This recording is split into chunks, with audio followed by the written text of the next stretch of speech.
Samedi dernier, alors que j'ai l'habitude d'enregistrer ce commentaire sur les nouvelles de l'Église le vendredi, la nouvelle est tombée samedi que l'évêque de Tyler, au Texas, Monseigneur Strickland, venait d'être démis de ses fonctions sur ordre direct du pape.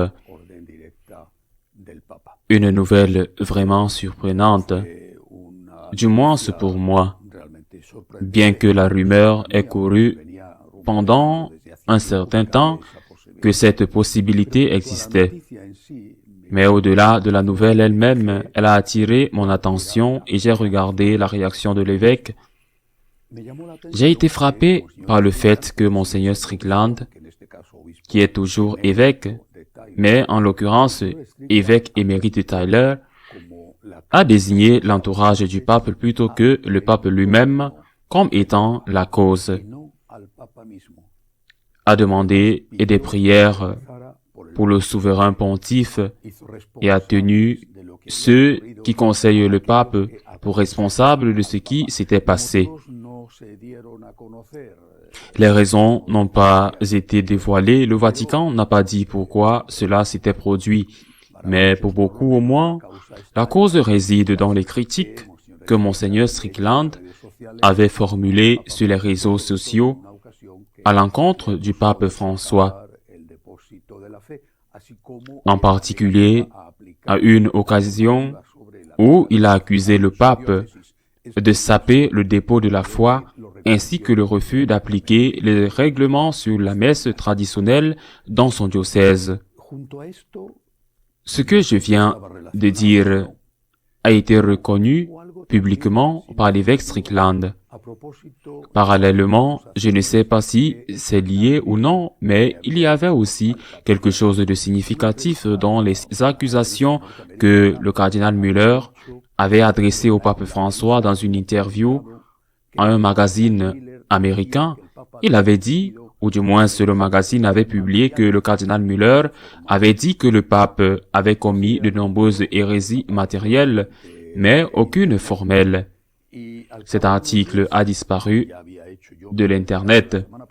Et après quelques jours, j'avais déjà fait mon commentaire la semaine dernière. Il est réapparu avec un changement significatif. Il ne mettait plus dans la bouche du cardinal Müller que le pape avait commis de nombreuses hérésies matérielles, mais disait que le pape aurait pu commettre, ce qui n'est pas la même chose. Il a donc baissé le ton de l'accusation. Encore une fois, je ne sais pas si cela est lié ou non au licenciement de Monseigneur Strickland. Cette semaine a également été marquée par la réunion d'automne de la conférence des évêques d'Amérique du Nord. La destitution de l'évêque de Tyler venait d'avoir lieu. Il y avait une chance que les évêques américains disent un mot à ce sujet. Et pourtant, il y a eu un silence total. Pas un seul mot sur la destitution d'un de leurs collègues, pas un seul mot. Qui plus est, un vote a eu lieu sur l'élection de certains postes pour les commissions épiscopales, y compris la présidence de la commission épiscopale pour la défense de la vie. Et il y avait deux candidats. L'un était archevêque de San Francisco, Monseigneur Cordileone, mais il n'a pas été élu. Et l'autre a été élu l'évêque de Toledo, dans l'Ohio, qui est également un homme profondément pro-vie, mais moins controversé. Peut-être que ce n'est pas le bon mot. Moins bien connu que l'archevêque de San Francisco, du moins j'ai interprété cela comme une tentative de la part de l'épiscopat américain de réduire la tension avec le pape, de ne pas dire un mot sur Strickland et de ne pas élire quelqu'un qui a été très critique, non pas à l'égard du pape ou de la papauté, mais très critique publiquement sur la question du vote pour les politiciens pratiquant l'avortement et la communion avec les politiciens pratiquant l'avortement. Cependant, ils ont choisi un évêque anti-avortement, clairement, l'évêque de Tolède, et ils ont également insisté sur le fait que la défense de la vie, donc le rejet de l'avortement, reste un point prédominant.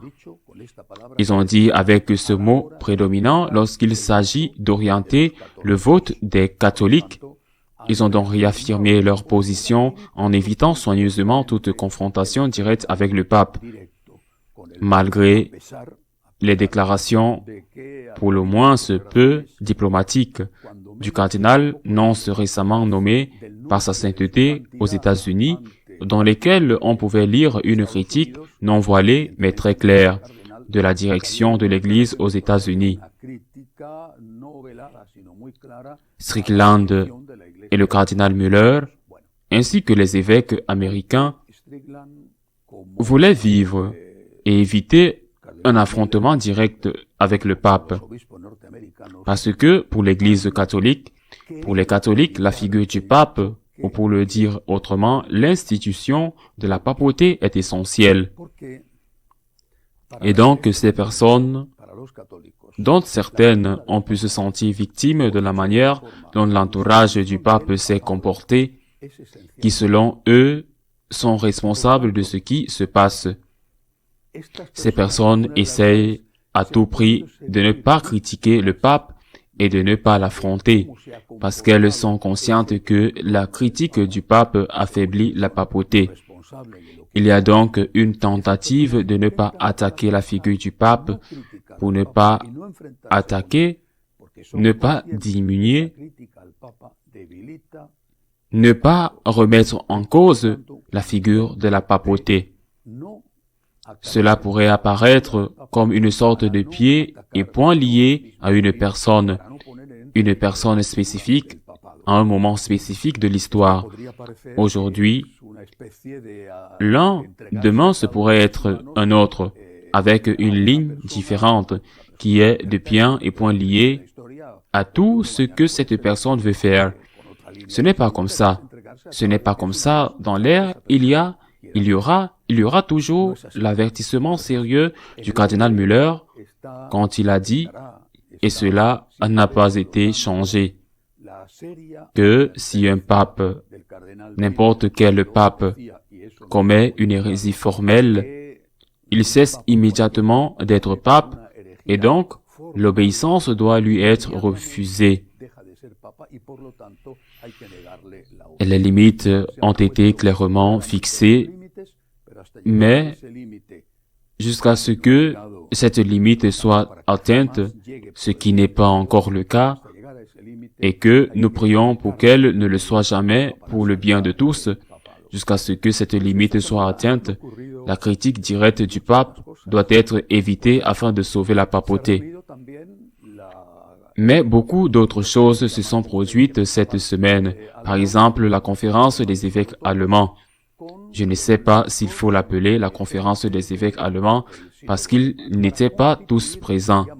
A également rencontré les dirigeants laïcs du synode allemand pour former ce que l'on appelle le conseil synodal allemand. 4 évêques, 4 seulement, ont refusé d'y participer, déclarant qu'il s'agissait d'une réunion illégitime, illégale et illégitime, et qu'elle allait à l'encontre de ce que le Vatican avait explicitement interdit. 4 évêques ont dit qu'ils n'iraient pas. Les autres, et 4 autres, je crois, ne sont pas allés, mais ils ont donné d'autres excuses. La maladie ou autre. Les autres ont participé. Le but de ce conseil synodal est de laisser les laïcs comme principaux gestionnaires de l'Église, tant les diocèses que dans les paroisses, et de transformer l'évêque et les curés, de les transformer en de simples employés qui seraient aux ordres des laïcs. Bien sûr, à l'époque, le Vatican, au plus haut niveau, a condamné ce type d'initiative. Ils se sont réunis, ils élaborent les règlements pour mettre en œuvre ces conseils synodaux, diocésains et paroissiaux. Et le Vatican n'a pas dit un seul mot à ce sujet. Cette semaine, il y a également eu quelque chose de très surprenant. et de très important, la doctrine de la foi, avec la signature du pape, a une fois de plus réitéré sa condamnation de l'appartenance à la franc-maçonnerie. Vous ne pouvez pas être catholique et franc-maçon avec la signature du pape François. Et il y a aussi une allusion directe aux clercs. Et il est clairement dit que quiconque est affilié à une loge maçonnique, qu'il soit laïque ou clerc, est en péché mortel, en péché grave, et ne peut donc pas recevoir la communion. Bien sûr, les ecclésiastiques qui sont francs-maçons ne sont pas concernés, car ils ne croient certainement pas au péché mortel, ni à la vie éternelle, ni à la condamnation, et ils ont probablement perdu la foi. Si quelqu'un a encore la foi, clair ou laïque, c'est quelque chose de très important. Et ce n'est pas quelque chose que Léon XIII a dit ou que Ratzinger a dit par la suite. Non, c'est quelque chose que le pape François vient de dire par l'intermédiaire du dicaster pour la doctrine de la foi, présidé par le cardinal Fernandez. Je pense qu'il s'agit d'un fait très important qui élimine tous les soupçons de collusion entre le pape François et la franc-maçonnerie. Il y a eu de nombreuses accusations à cet égard ces dernières années et je pense que cela montre l'injustice et ces accusations. Pour revenir au sujet initial, je ne pense pas qu'il s'agisse de discuter de la question de savoir s'il est juste ou injuste que l'évêque Strickland ait été démis de ses fonctions d'évêque diocésain. Il est toujours évêque émérite.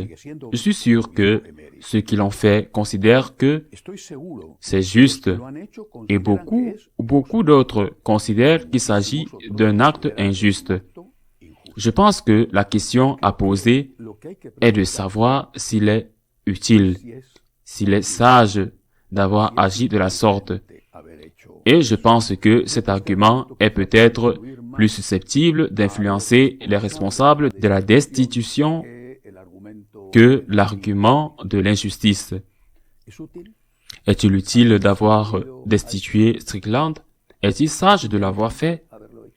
Est-il sage de laisser une route jonchée de cadavres? Si l'on a voulu faire peur aux évêques américains, c'est un échec total. Si tel était le but recherché, car ils ont revalidé à une très large majorité que l'avortement reste un critère prédominant lorsqu'il s'agit de décider du vote des catholiques, contrairement à ce que voulait cette minorité, largement constituée non seulement, mais largement par les cardinaux nommés par le pape François. Les évêques américains n'ont pas affronté le pape, ils l'ont évité.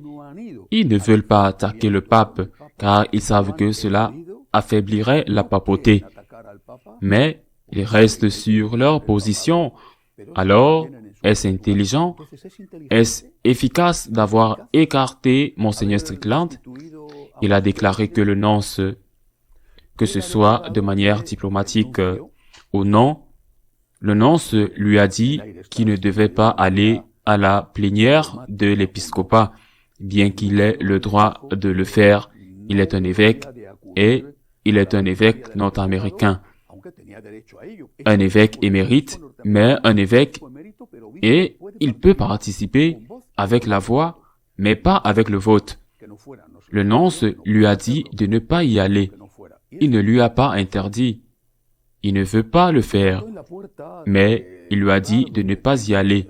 Et Strickland ne s'y est pas rendu, mais il s'est rendu et s'est tenu à la porte du lieu où se tenait l'assemblée plénière. Il s'est tenu à la porte avec un groupe de laïcs qui priaient le rosaire. Je pose à nouveau la question. Est-il sage de laisser la route jonchée de cadavres? Maintenant, Strickland a plus de liberté qu'avant. Je ne dis pas qu'il le fait maintenant. Je ne sais pas s'il le fera à l'avenir. Mais il a plus de liberté qu'avant, et une fois qu'on a agi contre lui, et qu'on lui a enlevé la responsabilité qu'il avait dans le diocèse. Maintenant, la seule chose qu'on peut faire, c'est l'excommunier. Et pour cela, il faut qu'il y ait quelque chose de vraiment grave, au-delà des critiques qu'il a pu faire. Dans le même temps, rien n'est fait contre les évêques allemands qui désobéissent explicitement et publiquement aux ordres du pape et du Vatican, ce qui est bien plus grave que de refuser d'appliquer les normes à la messe traditionnelle. La papauté doit être sauvée. Vraiment, la papauté doit être sauvée. Pour sauver la papauté, nous devons, comme le fait Monseigneur Strickland, comme le fait le cardinal Müller, comme le font les évêques américains, éviter de critiquer directement le pape. Nous devons sauver la papauté, mais nous devons la sauver ensemble. Mais seulement ceux qui prennent les coups, nous devons sauver la papauté. L'Église a besoin que la papauté continue d'exister, et pour cela, comme le demande Monseigneur Strickland, ce que nous devons faire, sans jamais l'oublier, c'est continuer à prier. À la semaine prochaine, si Dieu le veut.